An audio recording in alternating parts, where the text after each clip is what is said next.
Good morning students. आज अपन देखेंगे GST में कि जीएसटी के क्या एडवांटेज है, वस्तु एवं सेवा कर के क्या बेनिफिट्स हैं। वस्तु और सेवा कर को लागू करने का जो प्रमुख उद्देश्य था वो देश का विकास करना है, क्योंकि आय का सरकार की आय का ये प्रमुख स्रोत है।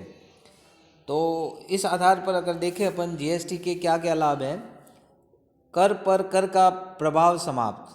पूर्व में कई तरह के कर लगते थे और अप्रत्यक्ष कर कई एक के ऊपर एक कर लगते थे, तो अब इनका अत्यधिक भार उपभोक्ता पर पड़ता था। तो इस आधार पर ये जो जीएसटी का जो दुष्प्रभाव है ये समाप्त हो गया कि कई प्रकार के कर देकर करदाता को भारी नुकसान होता था। उत्पाद की पहचान हो गई। पूर्व कर प्रणाली में वस्तु और सेवाओं को अनेक वर्गों में विभाजित रख कर रखा था और प्रत्येक वर्ग में कर की दर अलग अलग थी। करदाता अपनी वस्तु को उस वर्ग में रखना चाहता था जिसमें कर की दर कम हो, और इसके लिए अत्यधिक जो है न्यायिक प्रक्रिया प्रारंभ हो गई। तो इस आधार पर जीएसटी में एक 8 डिजिट का कोड निर्धारित कर दिया गया है जिसे HSN कहते हैं। तो अब आसानी से अपन किसी भी वस्तु वर्ग को निर्धारित कर उस पर कर लगाया जा सकता है। कर एक वन टैक्स केंद्र सरकार और राज्य सरकार के अनेक कर होने से प्रशासनिक समस्याएं उत्पन्न होती थी और इसमें व्यापारियों को अपने व्यापार के संचालन में भी अनेक कठिनाइयों का सामना करना होता था। तो जीएसटी लागू होने से अब यह समस्या समाप्त हो गई है।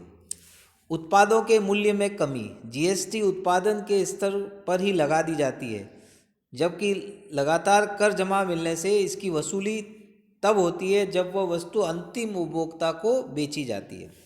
इससे अंतिम उपभोक्ता को वस्तु कम मूल्य पर उपलब्ध हो जाती है, वस्तु की मांग घटेगी और लाभ सरकारी और व्यापारी दोनों को मिलेगा।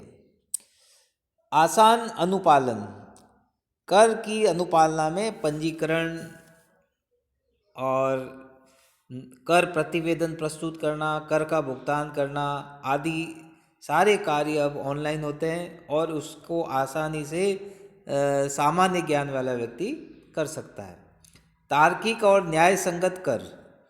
भिन्न भिन्न अधिनियमों में माल निर्माण, वस्तु और सेवा का मूल्यांकन आदि के लिए भिन्न भिन्न परिभाषाएं थी, लेकिन एक ही कर जीएसटी आ जाने से ये सारी परेशानियां समाप्त हो गई है स्वतः।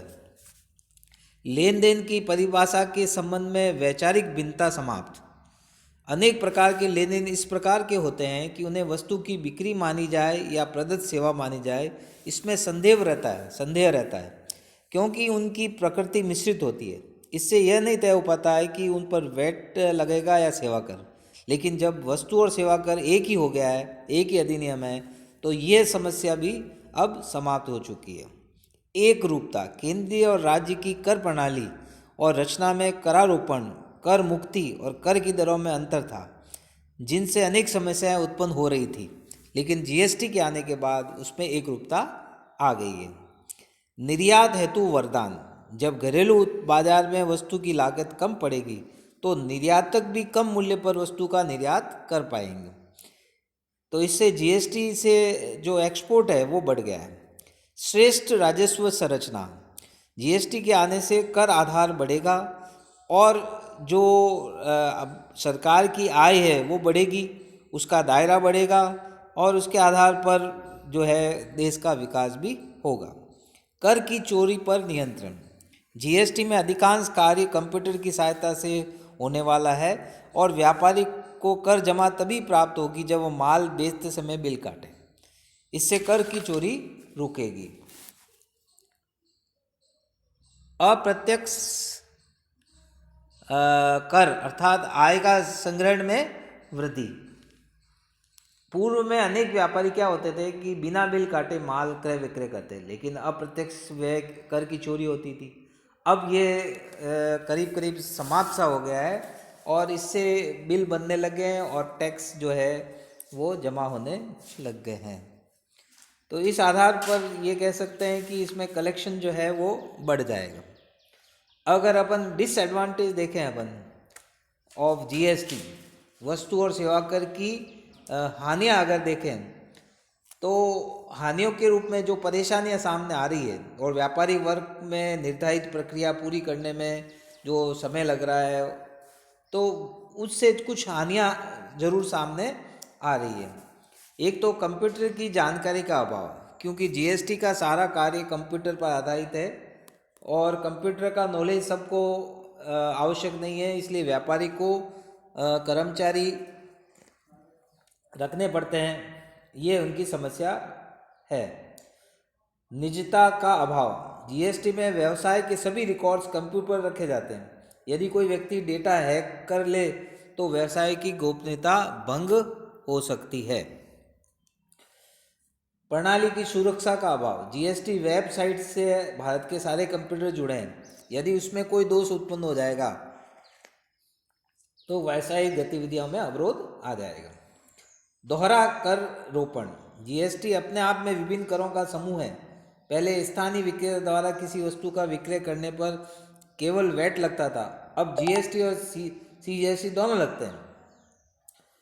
तो ये कर जो है दो तरह से हो गया, स्टेट और सेंट्रल का।